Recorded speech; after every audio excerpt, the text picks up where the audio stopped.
भोपाल में बेरोजगारी, महंगाई, भ्रष्टाचार समेत कई मुद्दों को लेकर यूथ कांग्रेस ने प्रदर्शन किया है। बड़ी संख्या में प्रदेश भर से यूथ कांग्रेस के कार्यकर्ता भोपाल पहुंचे और सीएम हाउस का घेराव करने की कोशिश की है। तस्वीरें आपको दिखा रहे हैं। वाटर कैनन से प्रशासन द्वारा कांग्रेस कार्यकर्ताओं में बौछार डाली जा रही है। वाटर कैनन का इस्तेमाल किया जा रहा है। ये तस्वीरें आपको दिखा रहे हैं जहां महंगाई, भ्रष्टाचार और जैसे इन तमाम मुद्दों की तरह और भी अन्य मुद्दों को उठाया गया और इसी के तहत प्रदर्शन करते हुए कांग्रेस के तमाम कार्यकर्ता नजर आ रहे हैं। बेरोजगारी, महंगाई, भ्रष्टाचार समेत कई मुद्दों को लेकर यूथ कांग्रेस ने प्रदर्शन किया। बड़ी संख्या में प्रदेश भर के यूथ कांग्रेस के कार्यकर्ता भोपाल पहुंचे हैं। सीएम हाउस का घेराव करने की कोशिश करते हुए नजर आ रहे हैं। इस दौरान प्रशासन की तरफ से कई लेयर की बैरिकेडिंग्स की गई है। वाटर कैनन का इस्तेमाल किया जा रहा है। आप तस्वीरों में देख सकते हैं। इन तस्वीरों को देखकर अंदाजा लगा सकते हैं कि अभी राजधानी भोपाल में किस तरह के हालात होंगे और ये भी अंदाजा लगा सकते हैं कि कांग्रेस द्वारा मुद्दों को लेकर किस तरह से आवाज उठाई जा रही है। बहरहाल इससे पहले कांग्रेस की तरफ से मुद्दों को लेकर जिस तरीके से आवाज उठाई जाती थी और अब जो तरीका अपनाया है उसको देखने के बाद अब कहीं ना कहीं प्रदेश में सियासत भी बढ़ती जा रही है। सियासी सरगर्मियां बढ़ती हुई नजर आ रही है। बेरोजगारी, महंगाई, भ्रष्टाचार का मुद्दा कि जो वचन पत्र दिया वो पूरा करें, दलितों पर अत्याचार बंद करें, युवाओं को नौकरी दे, किसानों को दाम दे, अन्यथा बीजेपी की ईंट से ईंट बजा देंगे इस सरकार। मध्य प्रदेश के हर जिले में होगा। कहाँ कहाँ पुलिस लाएंगे, कितनी बड़ी जेल करेंगे। मध्य प्रदेश की राजधानी भोपाल में यूथ कांग्रेस का जंगी प्रदर्शन चल रहा है और कांग्रेस के तमाम जो यूथ कांग्रेस के कार्यकर्ता हैं वो सीएम हाउस का घेराव करने के लिए निकले और पुलिस ने इन प्रदर्शनकारियों पर वाटर कैनन का इस्तेमाल किया है। ये भोपाल के रंगमहल चौराहे की तस्वीर है और रंगमहल चौराहे पर 6 लेयर बैरिकेडिंग कर इन कार्यकर्ताओं को रोकने की कोशिश की जा रही है। दरअसल कांग्रेस के जो यूथ विंग है उसके कार्यकर्ता सीएम हाउस के घेराव के लिए निकले हैं, लेकिन पुलिस ने इन सभी पर वाटर कैनन का इस्तेमाल किया। फिर कुछ देर पहले पुलिस ने बल प्रयोग भी किया ताकि भीड़ को तितर बितर किया जाए।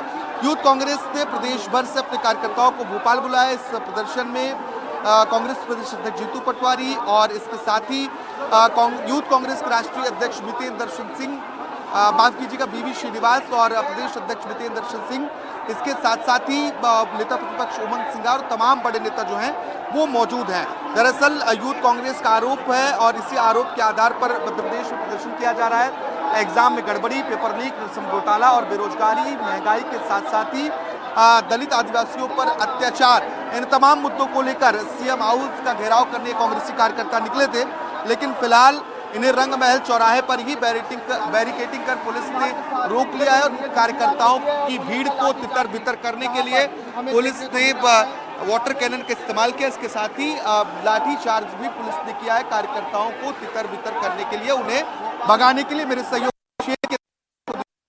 लगातार पुलिस जो है वो वाटर कैनन का इस्तेमाल कर रही है और इन कार्यकर्ताओं को भगाने की, तितर बितर करने की कोशिश कर रही है। इस प्रदर्शन के जरिए कांग्रेस पार्टी अपना शक्ति प्रदर्शन करने की भी कोशिश कर रही है और अपनी राजनीतिक जमीन और मजबूत करने की भी तैयारी कांग्रेस पार्टी के तमाम नेताओं की ओर से की जा रही है। इसी वजह से इतना जो भीड़ है वो देखा जा रहा है। प्रदेश भर के कार्यकर्ताओं को बुलाया गया है। इसके बाद कांग्रेस के जो नेता हैं वो लगातार, क्योंकि सीएम हाउस की तरफ बढ़ रहे हैं, इन्हें तितर बितर करने की कोशिश की जा रही है। तस्वीरें आप देख रहे हैं और वाटर कैनन के जरिए लगातार जो है वो इन्हें तितर बितर करने की कोशिश की जा रही है। और क्योंकि तमाम जो बड़े नेता हैं वो प्रदेश भर से यहाँ पर पहुंचे हैं, चाहे वो यूथ कांग्रेस के राष्ट्रीय अध्यक्ष की बात हो या प्रदेश कांग्रेस अध्यक्ष जीतू पटवारी की बात हो या फिर अन्य नेताओं की बात हो, ये तमाम नेता इस प्रदर्शन में मौजूद हैं और यूथ कांग्रेस एक तरीके से अपना शक्ति प्रदर्शन भी करने की कोशिश कर रही है। भोपाल से सहयोगी अभिषेक सिंह के साथ आकाश द्विवेदी, एनडीटीवी। छतरपुर में हुए पथराव कांड के मुख्य आरोपी शहजाद अली को पुलिस ने आज कोर्ट में पेश किया है। बताते चले कि 3 दिन के आरोपी शहजाद अली 3 दिन की पुलिस रिमांड में था। जेल के एएसपी का कहना है कि 3 दिन के पुलिस रिमांड में शहजाद के पास से कुछ अहम सबूत मिले हैं। 21 अगस्त को हुई पथराव की घटना को लेकर 100 से अधिक लोगों पर कई धाराओं में केस दर्ज किया गया था। जिसमें से पुलिस ने 37 आरोपियों को गिरफ्तार कर लिया है और बाकियों की तलाश अब भी जारी है। ये 3 दिन के पुलिस रिमांड में थे जो आज कंप्लीट हुई थी, जिनको माननीय न्यायालय समक्ष प्रस्तुत किया गया है और आगे एजीआर में रहेंगे। इनके यहाँ पुलिस ने कुछ इनके घर में भी आसपास सर्चिंग करी थी, कुछ एविडेंस मिले जो हम डायरी में करें। कुछ सर महत्वपूर्ण तथ्य मिल पाए हैं क्या इस केस से जुड़े? अब वो डायरी का पार्ट है, इन्वेस्टिगेशन का पार्ट है, सभी चीज़ें इन्वेस्टिगेशन की। डिंडौरी में जर्जर मकान का हिस्सा गिरने से एक छात्रा की मौत हो गई। डिंडौरी के वार्ड 9 में किराए के मकान में रह रही छात्रा पर गुरुवार शाम मकान का सीढ़ी वाला हिस्सा गिर गया। मकान के गिरते ही आसपास के लोगों ने पुलिस और एसडीआरएफ की टीम को सूचना दी। जवानों ने रेस्क्यू की कोशिश की, लेकिन मलबा हटाए जाने तक छात्रा की मौत हो गई। इस पूरे मामले को लेकर नगर प्रशासन पर लापरवाही के आरोप लगाए जा रहे हैं। बताया जा रहा है कि इस मकान को नगर परिषद ने जर्जर मकान के तौर पर चिन्हित किया था, लेकिन चिन्हित किए जाने के बाद इस पर कोई कार्रवाई नहीं की गई। इस मकान में अलग अलग कमरों में 7 से 8 छात्राएं रह रही थीं। हादसे के बाद पहुंचे अधिकारियों ने मृतका के परिजनों को सांत्वना देते हुए कार्रवाई करने की बात कही है। डिंडौरी जिला मुख्यालय के वार्ड क्रमांक 9 में आज देर शाम एक दर्दनाक हादसे में एक छात्रा की मौत हो गई। इस वक्त हम मौजूद हैं उसी घटना स्थल पर और मैं आपको तस्वीरों में दिखाना चाहूँगा। ये वही कमरा है जहाँ पर वो छात्रा जो है यहाँ रहती थी अपने 5 सहेलियों के साथ। इसी महीने वो छात्रा यहाँ पर रहने के लिए आई थी और मकान की हालत जो है आप तस्वीरों में देखकर अंदाज़ा लगा सकते हैं कि ये मकान काफ़ी पुराना है। मध्य प्रदेश सरकार जो है एक तरफ जर्जर हो चुके मकानों को चिन्हित करके उन पर कार्रवाई करने की बात कर रही है, लेकिन आप तस्वीरों में साफ तौर पर देख सकते हैं कि ये कितना पुराना मकान है। और ऐसी जानकारी मिल रही है कि नगर परिषद ने मकान मालिक को नोटिस भी जारी किया था, बावजूद इसके किराएदार यहाँ पर रह रहे थे। और मैं बताना चाहूँगा कि इस पूरी कॉलोनी में कम से कम 8 से 10 किराएदार रहते हैं। आप तस्वीरों को दिखाइए ज़रा कि ये मकान की हालत कैसी है, कितना पुराना ये मकान है और इसी मकान में किराएदार यहाँ पर रहते थे। हादसे की मुख्य वजह जो बताई जा रही है कि जो बाथरूम का मुख्य द्वार है, इसके ठीक ऊपर ये सीढ़ी बनी हुई थी और सीढ़ी के नीचे से ही वो छात्रा जब गुजर रही थी और उसी दौरान सीढ़ी जो है ज़मीन दोज हो गया और उसकी चपेट में वो छात्रा आ गई, जिसके कारण उसकी मौत हो गई। पुलिस प्रशासन तत्काल यहाँ मौके पे पहुँचा था और करीब 2 घंटे तक रेस्क्यू ऑपरेशन यहाँ पर चलाया गया, लेकिन उस छात्रा की दर्दनाक मौत हो गई। इस पूरे मामले में जब हमने एडीएम सरोदन सिंह से बात की तो उन्होंने इस पूरे मामले की जांच की बात कही है और जांच के बाद जो भी उचित कार्रवाई है उसकी बात कही है। लेकिन साफ तौर पे आप देखा जा सकता है कि नगरीय प्रशासन जो है और जो जिला प्रशासन है, अगर समय रहते जो है जर्जर हो चुके मकान पर कार्रवाई करता, समय रहते किराएदारों से खाली करा लिया जाता तो आज इस हादसे को रोका जा सकता था। विजय तिवारी, एनडीटीवी, डिंडौरी।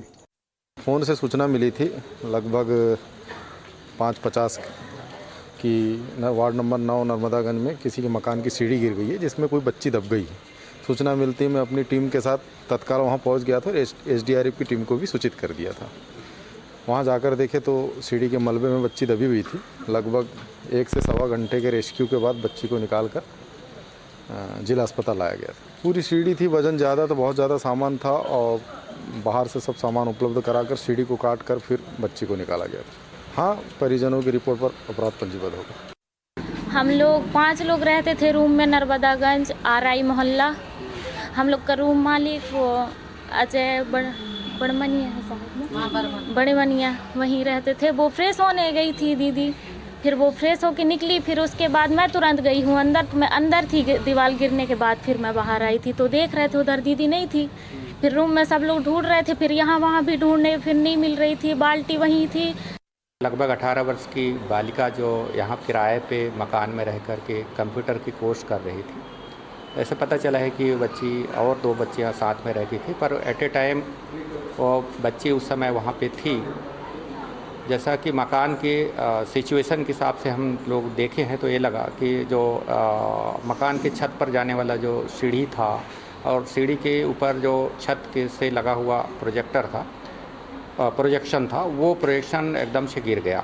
ये सूचना मुझे तो लगभग 5 बजे प्राप्त हुआ तो तत्काल मैंने नगर पालिका के एक घूम रहा था उसको अपने गाड़ी से यहाँ पर भेजा। मैंने कहा मुझे देख करके बताओ, फिर मैं आता हूँ। आधा घंटे के बाद मैं खुद ही फिर वहाँ से कलेक्ट्रेट से यहाँ पर आए तो काफ़ी भीड़ लगा था और जो मलबा गिरा था उसके अंदर बच्ची थी, उसको ड्रिल करके अलग कर रहे थे। मेडिकल की एम्बुलेंस वहाँ पर आ चुकी थी, बट लगभग 6:30 के आसपास वो जब बॉडी से मलबा हटा तो बॉडी को यहाँ पर अस्पताल लाया गया। गुना के टेकरी मंदिर में डकैती के 4 दिन बाद भी आरोपियों की गिरफ्तारी न होने पर मंदिर के कथावाचक पंडित लखननाथ शास्त्री ने निराहार मौन व्रत शुरू कर दिया है। प्रशासन से स्वीकृति लेकर हनुमान चौराहा मंदिर के पास टेंट लगाया है और आरोपियों की गिरफ्तारी की मांग कर रहे हैं। उन्होंने कहा कि हमारे मंदिर और धार्मिक स्थलों की सुरक्षा होना जरूरी है। उन्होंने लोगों से भी प्रदर्शन में जुड़ने का आग्रह किया है।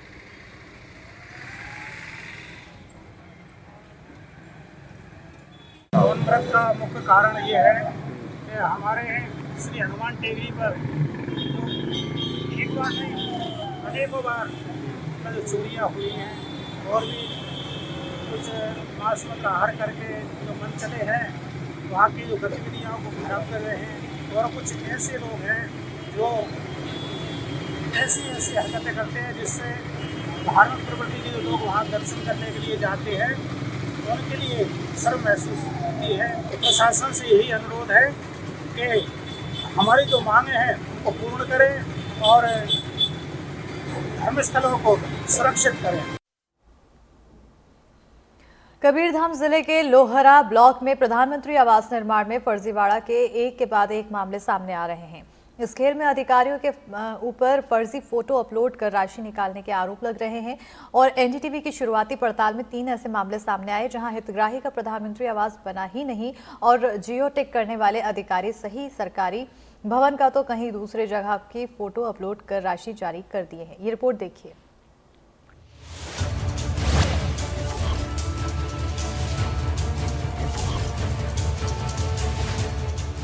भ्रष्टाचार की पहली बारगी जनपद पंचायत सहसपुर लोहरा के लाखाटोला गांव में देखने को मिली थी। गांव में बिंदाबाई के नाम से फर्जी फोटो लगाकर आवास की रकम तो निकाल ली गई, लेकिन उनका आवास बना ही नहीं। एनडीटीवी पर इस खबर को प्रमुखता से दिखाए जाने के बाद कलेक्टर ने मामले पर संज्ञान लिया और जांच के लिए जिला पंचायत सीईओ को निर्देश भी दिया, जिसके बाद प्रधानमंत्री आवास में गड़बड़ी करने वाले ब्लॉक समन्वयक को हटा दिया गया और जांच के लिए टीम का गठन भी कर दिया गया। लकटोला गांव की ही तरह ग्राम पंचायत सिंघनपुरी में साल 2019 में बैसाखीन बाई को आवास के लिए 1,30,000 रुपए मिलने थे।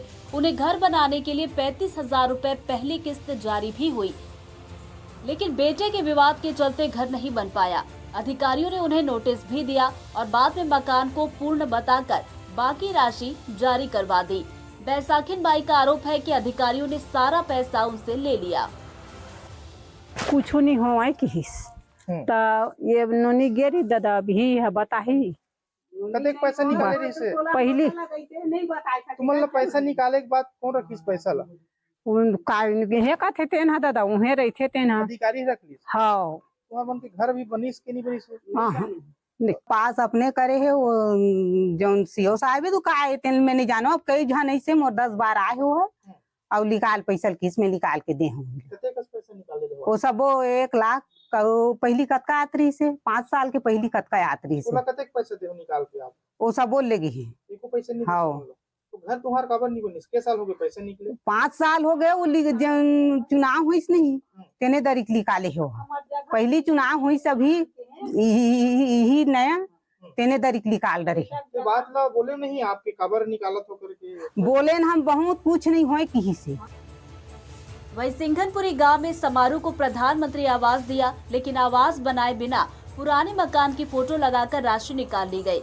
इस फर्जीवाड़े के खेल के बारे में जब ग्राम पंचायत के सरपंच सचिव और रोजगार सहायक को पता चला तो दोनों आवास के संबंध में जनपद पंचायत के सीईओ को लिखित में सूचना दी गई, लेकिन कोई एक्शन नहीं लिया गया। अब इस पूरे मामले पर जिला पंचायत के सीईओ संदीप अग्रवाल का कहना है कि एनडीटीवी के माध्यम से मामला संज्ञान में आया है। पूरे मामले की जांच की जा रही है और जो भी जिम्मेदार होंगे उनके खिलाफ कार्रवाई की जाएगी। एनडीटीवी के द्वारा एक प्रकरण सामने लाया गया था कि यहाँ लोहरा ब्लॉक में कुछ मकानों में आवास निर्माण हुए बिना ही राशि निकाल ली गई है। कलेक्टर साहब के द्वारा इस न्यूज़ पे संज्ञान लेते हुए तत्काल निर्देश दिया गया है कि जांच किया जाए और जांच करने हेतु टीम बनाई गई है और स्टेट से भी पत्र लिख के भेजा गया है कि इस मकानों में जो बिना निर्माण किए भुगतान हुआ है तो जियो टैग किसके द्वारा किया गया है वो जानकारी हमारे प्राप्त की जा रही है और जानकारी प्राप्त होते ही इसमें कड़ी कार्रवाई की जाएगी। साथ ही वहाँ के जो ब्लॉक कोऑर्डिनेटर हैं उनको भी वहाँ से हटाया गया है और ऐसे और भी प्रकरण सामने आते हैं तो उनकी भी जाँच में कड़ी कार्रवाई की जाएगी। प्रधानमंत्री आवास योजना में गरीबों का हक मानने वाले जिम्मेदार अधिकारियों के खिलाफ कार्रवाई नहीं होना प्रशासन पर बड़े सवाल खड़े करता है। अब देखना होगा कि जांच कब पूरी होती है और जिम्मेदारों पर कार्रवाई कब होती है। बहुत ही बड़ा गंभीर मामला है कि इस प्रकार जो है हितग्राहियों से छल किया गया है। इस पर जो है बिल्कुल जो ऐसे भ्रष्टाचार करने वाले जो भी कर्मचारी अधिकारी संलिप्त है उनके ऊपर बड़ी कार्रवाई होनी चाहिए। कवर्धा से एनडीटीवी के लिए सतीश पात्रे। शहडोल जिले के एसपी ने जिले के मेडिकल कॉलेज और जिला अस्पताल का निरीक्षण किया। जिले में अस्पतालों की सुरक्षा को लेकर उन्होंने जायजा लिया। जिले के एसपी ने जिले के सभी अस्पतालों और स्वास्थ्य केंद्रों में सुरक्षा व्यवस्था को लेकर एक बैठक भी की।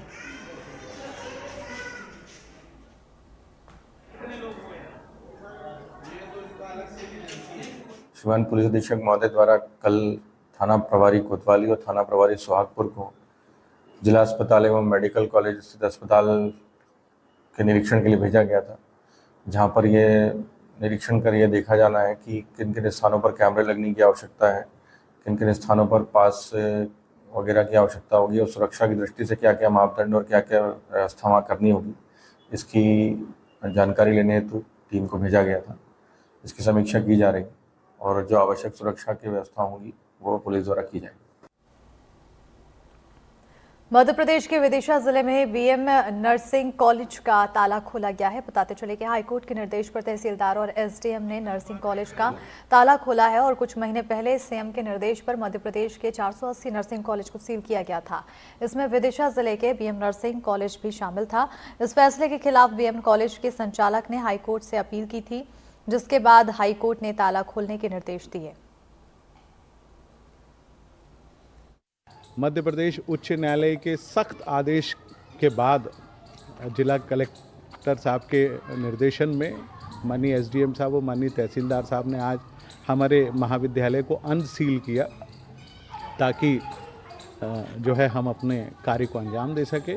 और मैं बहुत शुक्रगुजार हूँ माननीय कलेक्टर साहब का, माननीय एसडीएम साहब का, माननीय तहसीलदार साहब का, जिन्होंने मेरे अनुरोध पर आकर तुरंत हाई कोर्ट के ऑर्डर का अनुपालन करके उक्त कार्य को संपन्न किया। मध्य प्रदेश के मुख्यमंत्री जी के निर्देश पे सील हुए थे सारे नर्सिंग कॉलेज, मध्य प्रदेश के 480 कॉलेज सील हुए थे, लेकिन केवल मेरे को अनुमति मिली हाई कोर्ट से।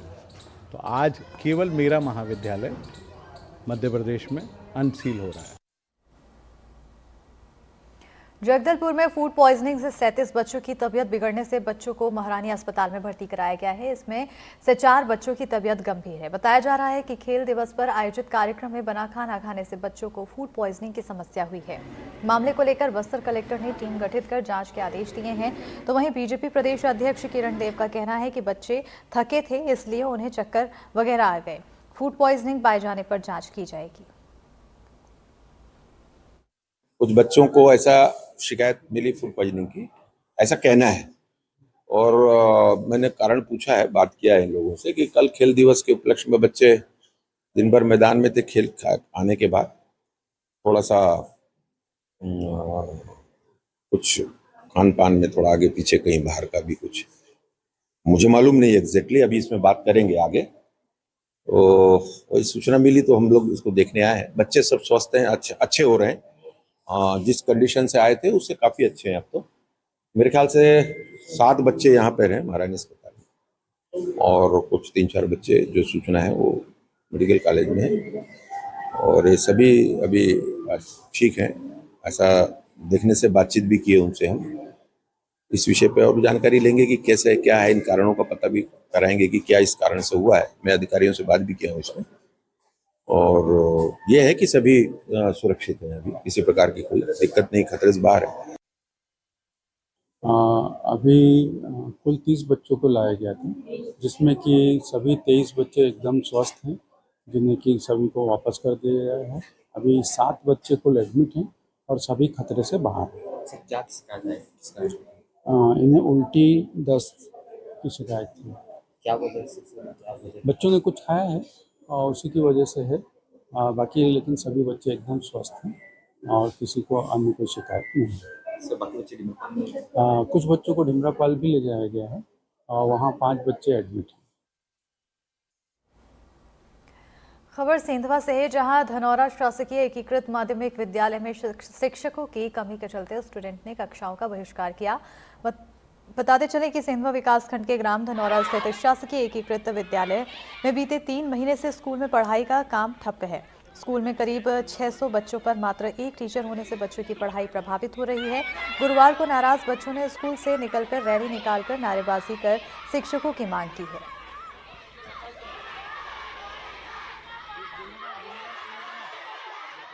हमारे 3 महीने से स्कूल लगे हुए, टीचर एक भी नहीं है, थोड़ी सी भी नहीं पढ़ाई हुई है आज, और परेशान होकर बच्चे सब बाहर निकल गए। क्या चाहते हैं आप लोग? टीचर हमको चाहिए। और क्या समस्या हो रही है? हमारे यहाँ टॉयलेट और ये पानी की व्यवस्था भी नहीं अच्छी है और खाना भी कम बनता है, अच्छा नहीं बनता। ये सर, ये जो हमारी 3 महीने से स्कूल लगी है, जब से टीचर नहीं आए और पानी बारिश के कारण भी टीचर भी नहीं आते और छत से पानी टपकता है, तो बच्चों के लिए बैठने की व्यवस्था भी बहुत कम है और बेंचें भी कम है और 6वीं 7वीं सब ये कंबाइन में बैठ रहे सर, और क्लासेस भी नहीं है अलग अलग बैठने के लिए। इलाके में केमिकल मिक्सिंग ब्लास्ट से अफरा तफरी फैल गई। ब्लास्ट मालवा ऑक्सीजन प्लांट में सुबह करीब 4 बजे हुआ। ब्लास्ट में प्लांट के 4 कर्मचारी झुलस गए, जिनमें से 2 की हालत गंभीर बनी हुई है। बाकी 2 मजदूरों को जिला अस्पताल से में भर्ती कराया, जहां बर्न यूनिट में उनका इलाज जारी है। फैक्ट्री प्रशासन का कहना है कि मजदूरों ने सेफ्टी इक्विपमेंट पहने हुए थे, जिससे उनका काफ़ी हद तक बचाव हो गया और उन्हें मामूली चोट आई है। पूरे मामले की जांच रतलाम की थाना औद्योगिक पुलिस कर रही है। क्या घटना हुई है? कहाँ हुई? कहीं सुनना है?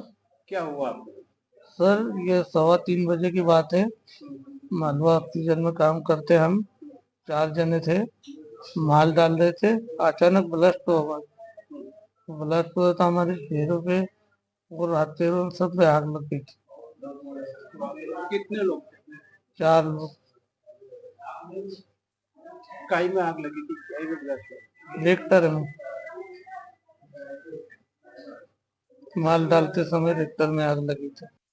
यहाँ रात को मटेरियल को रिचार्ज किया जा रहा था, रिचार्ज की प्रोसेस चल रही थी, तो उसके अंतर्गत उनके ऊपर थोड़ा सा मटेरियल उड़ के लग गया चेहरे पे। जो सेफ्टी इक्विपमेंट वगैरह उन्होंने प्रॉपर यूज़ कर रखे थे, तो इससे उनका काफ़ी हद तक बचाव हो गया और जीएमसी में हम उनको रेफ़र किया था तुरंत, और उसके बाद में उन्होंने सिविल हॉस्पिटल की ओर मूव किया और वहाँ से अभी हम प्राइवेट में इंदौर की तरफ उनको ले जा रहे हैं और अभी उनकी स्थिति पहले से काफ़ी बेहतर है। और जो हादसा होना था वो काफ़ी हद तक टाला जा चुका है, क्योंकि प्रॉपर उनके द्वारा सेफ्टी के इक्विपमेंट वगैरह जो थे उनको यूज़ किया जा रहा था और इमीडिएट हमारी जो प्राइमरी टीम थी उन्होंने मेडिकल कॉलेज में और सिविल हॉस्पिटल में उनका ट्रीटमेंट चालू करवा दिया है। हम इस वक्त उसी मालवा ऑक्सीजन प्लांट पर मौजूद हैं, जहां तड़के सुबह 3 से 4 के बीच एक बड़ा घटनाक्रम हुआ। केमिकल मिक्स करते समय जो है वहां ब्लास्ट हुआ था, जिसमें 4 लोग जो है गंभीर हालत में हैं और झुलस गए थे। यही वो फैक्ट्री है, मालवा ऑक्सीजन है यह। और तड़के जो है सुबह 4 से 5 के बीच का जो है वक्त बताया जा रहा है कि यहाँ पर जो है मिक्सिंग के दौरान, केमिकल मिक्सिंग के दौरान जो है वह ब्लास्ट हो गया था सिलेंडर में, और उसके बाद जो 4 लोग जख्मी हुए थे, 4 लोगों को तत्काल जो है वह जिला चिकित्सालय में भर्ती करा दिया गया था, जिसमें से 2 की हालत गंभीर है और 2 लोग हैं उनको इंदौर रेफ़र किया गया है। बहरहाल इस पूरे मामले पर फैक्ट्री प्रशासन का कहना है कि उनके जो सुरक्षा मानक थे वह पूरे थे, जिसके चलते घटनाक्रम बड़ा नहीं हो पाया। बहरहाल इस पूरे मामले पर अब रतलाम की थाना आईए पुलिस जांच कर रही है और जांच के बाद ही खुलासा हो पाएगा कि आखिरकार सुरक्षा मानकों में क्या चूक थी जिसकी वजह से यह घटनाक्रम हुआ। रतलाम से साजिद खान, एनडीटीवी।